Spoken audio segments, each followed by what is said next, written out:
All right, let's get right into one of the most chilling mysteries of all time. Picture this. It's February 1959. We're deep in the Ural Mountains of the Soviet Union, a place about as remote as you can get. What starts out as this incredible high-stakes adventure for a group of hikers, well, it ends up becoming a mystery that people are still trying to solve today. And this whole story, it all boils down to this one number, 9.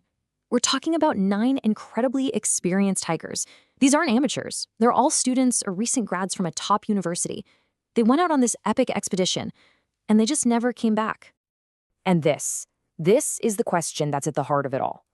I mean, what on earth could make 9 seasoned experts suddenly slash their way out of their own tent and just bolt into the freezing wilderness? We're talking minus 24 Celsius, some of them not even wearing boots. Something terrified them. But what was it? So when rescuers finally found their camp, this is one of the first things they saw. Just a single set of tracks leading away from that destroyed tent. And here's the truly chilling part. The footprints proved that some of them had run out into the deep snow, either barefoot or just in their socks. It's a sign of pure, blind panic. But panic from what? You know, to even scratch the surface of this mystery, you first have to understand who these people were, because this wasn't just some casual weekend trip. These guys were the real deal. They were the Dyatlov group. Their leader was a 23-year-old named Igor Dyatlov, a super experienced outdoorsman. And their goal? It was insanely ambitious. They were going for a Grade 3 certification, which was basically the absolute highest level of trekking you could achieve in the entire Soviet Union. The main point here is these people were tough, they were skilled, and they knew exactly how dangerous the mountains could be. And this quote, it just brings them to life, doesn't it? It's from the diary of one of the hikers, Zina Komagorova, written right before they set off. The room is in artistic disorder. It paints this picture of youthful energy and excitement. You know, just a bunch of friends buzzing with anticipation. It's a really human moment before everything went so wrong.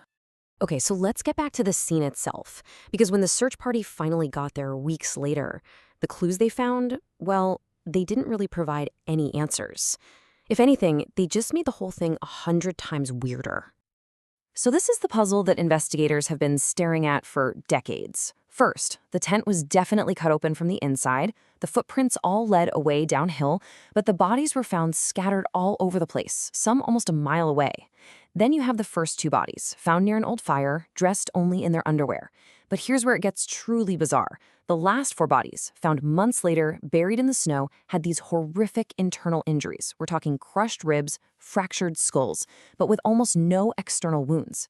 It was as if some massive, invisible force had just squeezed them.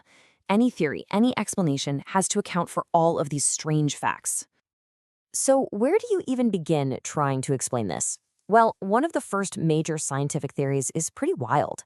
It suggests the hikers weren't attacked by anything you could see, but by a freak of nature that drove them insane. And that brings us to this idea of infrasound. Okay, so infrasound is a sound wave that's so low your ears can't consciously hear it, but your body can feel it. And the reported effects are just terrifying. It can cause this sudden, intense feeling of panic, dread, and nausea for no reason at all. It's the kind of primal fear that might just make you slash your way out of a tent and run for your life. So, how could this possibly be generated out in the middle of the Ural Mountains? Well, it all comes down to the unique shape of the mountain they were on. There's this weather event called a Kármán vortex street. It happens when strong winds flow over a perfectly rounded, dome-like object. The wind basically gets spun into these little atmospheric tornadoes. And here's the kicker for this theory. The mountain they were on was the perfect shape to act as a generator. The idea is that on that specific night, the wind conditions were just right to create this vortex street, which then blasted the hiker's tent with a powerful, focused wave of infrasound. The result? Sudden, overwhelming, irrational terror that sent them fleeing into the deadly cold. But that's not the only idea out there. There's another, more recent theory that uses cutting-edge science to look at an old idea that was thrown out way back in 1959. Let's talk about the possibility of a very specific and very unusual avalanche. Now, the original investigators in '59 pretty much immediately ruled out an avalanche. And to be fair, they had some solid reasons. For one, the slope wasn't really steep enough. 2, the search party couldn't find any of the usual signs of a major snowslide. 3, it happened hours after they had cut into the snow to set up their tent. And 4, those brutal internal injuries just didn't look like what you'd see in a typical avalanche victim. So, case closed, right? Well, not exactly. Decades later, a new team of scientists decided to take another look. But this time, they had tools that the 1959 investigators couldn't even have imagined. They used advanced physics and ran incredibly complex computer simulations to recreate the exact conditions on that mountain.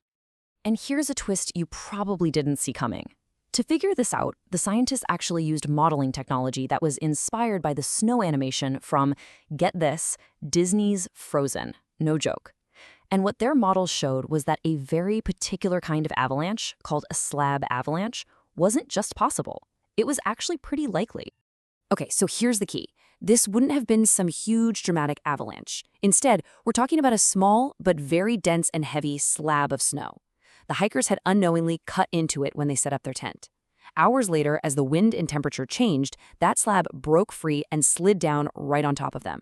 It was heavy enough to cause those awful internal injuries without breaking the skin, but small enough that any evidence of it would have been completely covered by fresh snow by the time rescuers showed up. It neatly explains the delay, the weird injuries, and why there was no obvious avalanche trace.